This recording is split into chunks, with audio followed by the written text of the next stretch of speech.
yang luar biasa. Kalau tempat lain disebut dengan Imam Melkisedek. Kalau untuk manusiawi dialah Gamaliel yang diakui dan diketahui akan kapasitasnya. Paulus berguru kepada Gamaliel, maka perilaku dan perbuatan sekaligus tindakannya amat sangat fanatik. Amat sangat fanatik. Apa? Sangat fanatik. Perilakunya. Orang Palestina. Perilaku yang berguru kepada Gamaliel. Nah, itu yang baru tepat. Baik. Kita dari jauh. Mari kita gabung, kalau kamu pergi aja. Santai aja. Itu Gamaliel.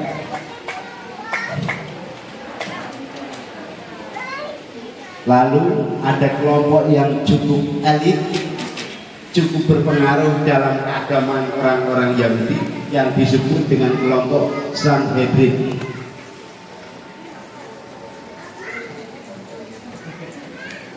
Mana tadi? Nah, ini Sanhedrin. Ini kelompok yang jenis-jenis orang-orang yang mempunyai kekuatan baik secara pengaruh maupun secara keagamaan. Kelompok ini adalah kelompok siapa kalau di tempat kita? Nah, pura-pura nggak tahu bapak kita nih. Bapak. Kelompok yang berpengaruh ini? Hah? Nggak tahu juga. Siapa yang kira-kira tahu tuh? Maupun status sosial. Maka akibatnya Santo Paulus mempunyai mentalitas dan sikap dasar fanatik atau identik dengan yang sering melenyapkan namanya itu apa?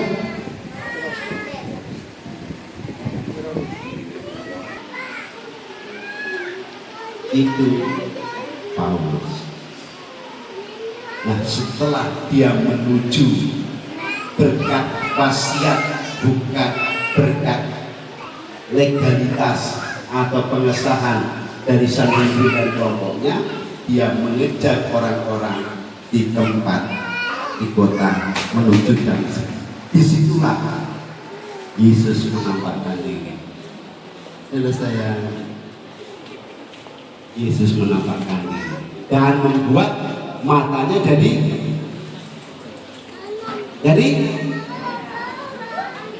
buta, nggak bisa melihat. Oke.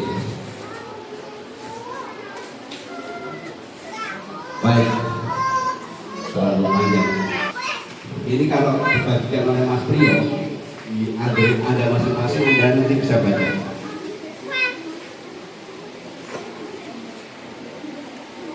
Waktunya sampai jam 11 Romo. Siapa bilang?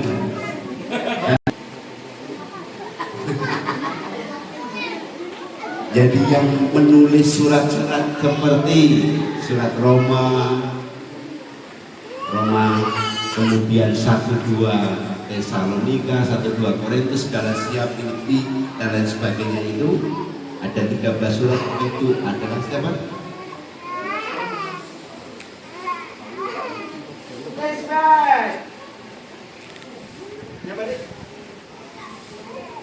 Paulus adiknya nggak tahu, saya kan nggak tahu. Bukaannya hafal, tapi dibaca apa? Yang paling bola ngeri bro. Oke lah kalau begitu. Jadi surat-surat yang ditulis Santo Paulus itu luar biasa isinya. Itulah kesaksian hidup dari Paulus dan pewartaan sekaligus tugas perutusan. Maka dari fakta itu Paulus diangkat menjadi rasul bangsa-bangsa, dan gerejanya di tanah suci itu di pinggir jalan luar biasa besarnya. patungnya memegang seluruh dunia global itu menunjukkan bahwa dia memang rasul bangsa-bangsa. Kalau nanti ada rezeki, silahkan Anda semua untuk visitasi atau pergi ke Holy Land. Kalau ada rezeki ya. Amin. Siapa yang nggak amin? Kalau nggak amin ya sudah nggak apa-apa. Sesuai dari Tuhan Yesus. Syukur alhamdulillah. Syukur alhamdulillah. Apa? Paulus selalu memuji Allah. Ini yang perlu menjadi kata-kata emas untuk warga lingkungan Paulus. Apa namanya? Makanya.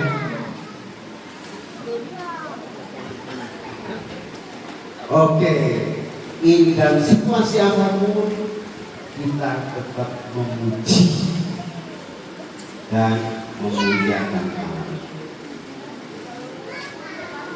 Mengapa? Karena yang punya hidup mempunyai segalanya dan mempunyai yang ada, kita upayakan adalah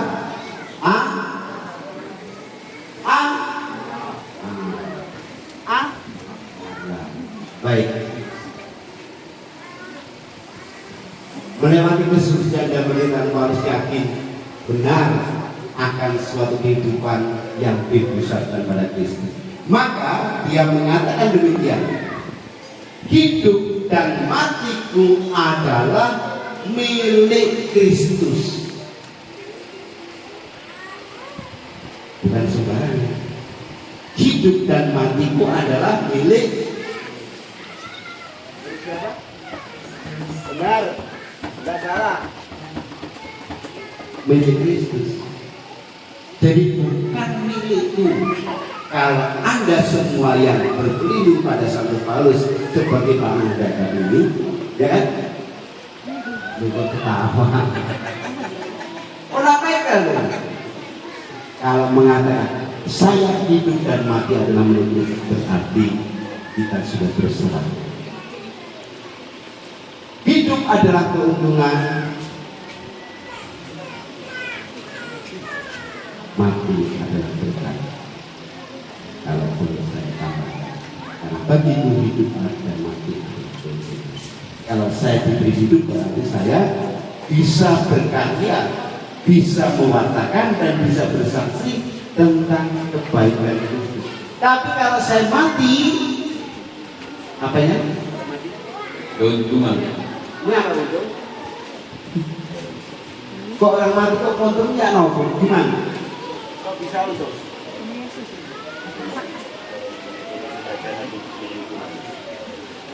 Kelas. Cara rekomendasi itu adalah jalan untuk menemui Tuhan kita. Menemui Tuhan. Jadi nggak waktu hidup nggak bisa menemui. Tidak, demikian yang ada. Menurut itu. Jadi hidup juga berkat, mati adalah keuntungan. Maka Paulus hidup dan matiku adalah milikku. Kalau saya hidup, saya merasa bersyukur. Saya bisa mewartakan, saya bisa bersaksi, saya bisa juga menjadi sarana berkat dari Kristus kepada. Tapi kalau saya mati berarti tugas tanggung jawab urusan saya sudah dianggap cukup oleh Kristus. Oke. Pertanyaan dari pada seperti itu jawab. Yakin. Satu. Sebagai warga lingkungan yang berpelindung pada Santo Paulus, apakah pengalaman iman yang dimiliki Paulus ada pendidikan dengan pengalaman itu? Itu pertanyaan refleksi tidak boleh dijawab. Jawabannya ada di dalam kolom hati kita masing-masing. Ya? Siap? Siap gak? Mas Iman? Mas Iman? Nanti gak boleh nanya dulu, saya kan. Nggak boleh jalan kaki aja. Kalau ikutkan. Baik. Yang kedua, bila mana ada kesamaannya kalau ada waktu. Kalau ada waktu, itu pasti ada lah. Kalau jam 11, itu baru jam berapa? Tolong sharingkan pada pasangan Anda masing-masing.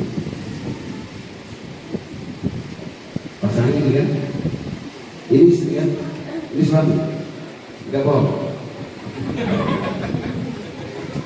Kalau nggak ada yang pasangan, lebih baik kita cari teman yang penting bisa bersharing, bisa berbagi tentang. Lalu yang terakhir, apa rencana baik Anda yang akan dilaksanakan, yang akan dijalankan, yang akan dieksekusi setelah dalam lingkungan satu Paulus, apa yang akan dijalankan? Bukan hanya seperti ini masa depan yang akan datang. Jelas? Jelas gak? Ini pengetahuan baru. Jelas itu? Apa ini? Apa yang pelajaran? Oh, bukan apa lagi kepengen. Ah, dipoto dah. Nah, tapi banyak kan ada yang kirim Pak. Baik. Maka sekarang kita finishing. God bless you. Amin.